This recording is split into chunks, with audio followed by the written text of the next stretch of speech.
A closer look at Kimberly-Clark Corp's dividend. Kimberly-Clark, NYSE-KMB, shareholders underperformed the market last year as the consumer products giant missed its growth targets. The owner of hit global brands like Huggies and Kleenex kept up its market-thumping dividend, though, and in fact boosted its payout at a faster rate than in the previous year. Below, we'll look at the key metrics supporting Kimberly-Clark's dividend to see what income investors can expect from the company in the years ahead. Longevity. With 45 consecutive years of hikes under its belt, Kimberly-Clark has one of the longest-running dividends on the market.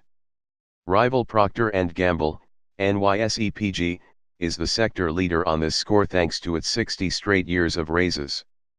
That's really a testament to the incredible operating stability that comes from owning a diverse group of popular consumer staples. The past year was an unusually rough one for the industry. The sales environment was marked by near-zero growth in developed markets and economic disruption in many developing areas around the world. Yet Kimberly-Clark's organic revenue still ticked up by 2% as earnings rose 5% to $6.03 per share. Shareholders would have preferred to see more robust gains, but they were at least reassured that their company can generate profit growth even in less than ideal business conditions. Generosity. In January, Kimberly-Clark boosted its dividend by 5.4% for 2017. Its prior three raises were 4.5%, 8.1%, and 4.8%. In contrast, P&G has been less generous to income investors, choosing to raise its dividend by just 1% last year, 3% in 2015, and by 7% in each of the prior 2 years. The two companies currently pay about the same 2.9% annual yield.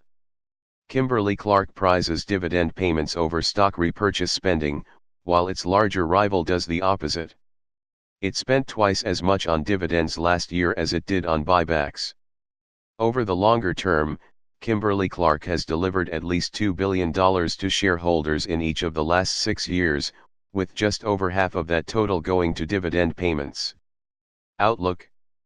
P&G could start closing the dividend growth gap with Kimberly-Clark now that its brand shedding initiative has pushed its payout ratio back down below 50% of trailing earnings.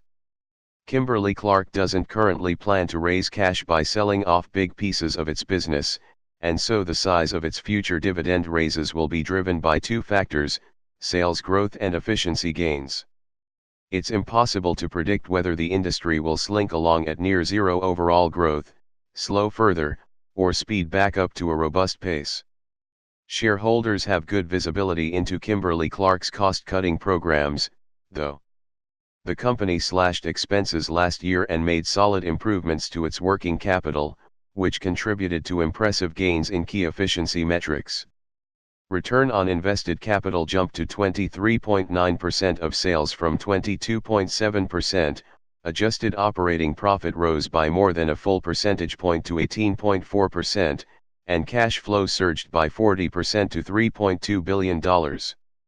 These factors point to steady profit growth over the next few years, but shareholders aren't likely to see the same aggressive gains they witnessed last year.